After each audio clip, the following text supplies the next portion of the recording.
পাবনা ১ ও ২ আসনে নির্বাচন কার্যক্রম স্থগিত নিয়ে নির্বাচন কমিশনের দেয়া তথ্যকে সঠিক নয় বলে উল্লেখ করে তথ্য বিবরণী দিয়েছে সরকার। নির্বাচন কমিশনের বরাত দিয়ে সংবাদ প্রচারিত হবার পর এই তথ্য বিবরণী দেয়া হয়। এর আগে সকালে নির্বাচন কমিশনার আব্দুর রহমান এল মাসুদ জানান, আপিল বিভাগের নির্দেশে এই ২ আসনে নির্বাচন স্থগিত করা হয়েছে।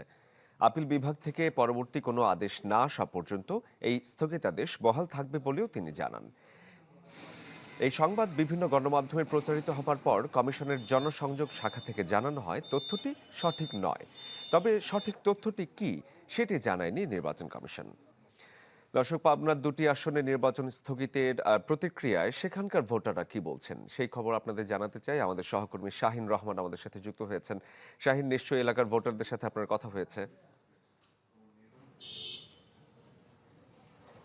শরীফ, আমরা সকাল থেকেই এই বিষয়টি নিয়ে কালার এক্সপার্ট, জর্জ স্যাপ এবং মাইল্ড অন হ্যান্ডস টেকনোলজি সমৃদ্ধ অরিক্স ক্রিস্টাল ওয়াশ আপনার লন্ড্রি এক্সপার্ট। পাবনা ১ এবং ২ আসনের ভোটার প্রার্থী সহ সবার সঙ্গে কথা বলার চেষ্টা করেছি এবং তারা এই বিষয়টি নিয়ে ক্ষোভ এবং হতাশা প্রকাশ করেছেন আমাদের কাছে, গণমাধ্যমের কাছে।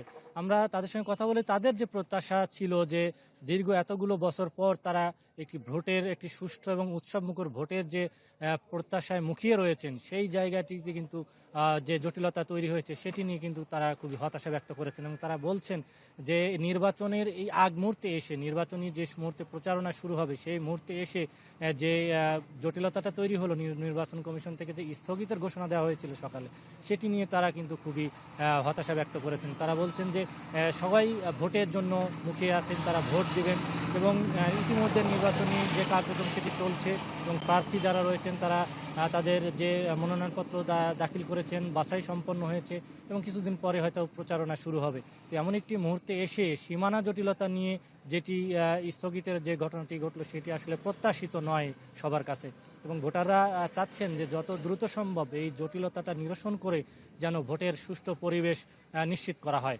আরেকটি বিষয় হচ্ছে যে নির্বাচন কমিশনের এই সব তথ্যটি সঠিক নয় বলে কিন্তু সরকার আবার দাবি করেছেন। এটি নিয়েও কিন্তু একটা ধোঁয়াশা তৈরি হয়েছে এবং পাবনার ভোটাররা কিন্তু চাচ্ছেন যে এই ধোঁয়াশা যেন দ্রুত কাটিয়ে ফেলা হয় এবং যেটি সরকারের তরফ থেকে বলা হচ্ছে সেই বিষয়টি এবং নির্বাচন কমিশনের সাথে সমন্বয় করে সেটি যেন পরিষ্কার করা হয় এবং সেই ঘোষণার অপেক্ষাতেই কিন্তু পাবনা এবং ১ এবং ২ আসনের প্রার্থী এবং ভোটাররা কিন্তু অপেক্ষায় রয়েছেন। আমরা এই বিষয়টি নিয়ে পাবনা ১ আসনের জামাত মনোনীত প্রার্থী ব্যারিস্টার নাজিব মোমিনের সঙ্গে কথা বলেছি। তিনি জানিয়েছেন যে আসলে এতদিনের পরের যে অপেক্ষার যে ভোট, এটি যেন বন্ধ না হয়, এটি যেন চালু থাকে, সীমানা জটিলতা নিয়ে যেটি হয়েছে সেটি যেন নিরসন হয়। তো এই ছিল পাবনা থেকে সর্বশেষ অবস্থা। শরীফ। শাহিন, ধন্যবাদ আপনাকে। দর্শক, পাবনার ২টি আসনে নির্বাচন স্থগিতের যে খবর প্রকাশিত হয়েছে সেটি নিয়ে যে বিভ্রান্তি, সেই খবর জানাচ্ছিলেন আমাদের সহকর্মী পাবনা থেকে।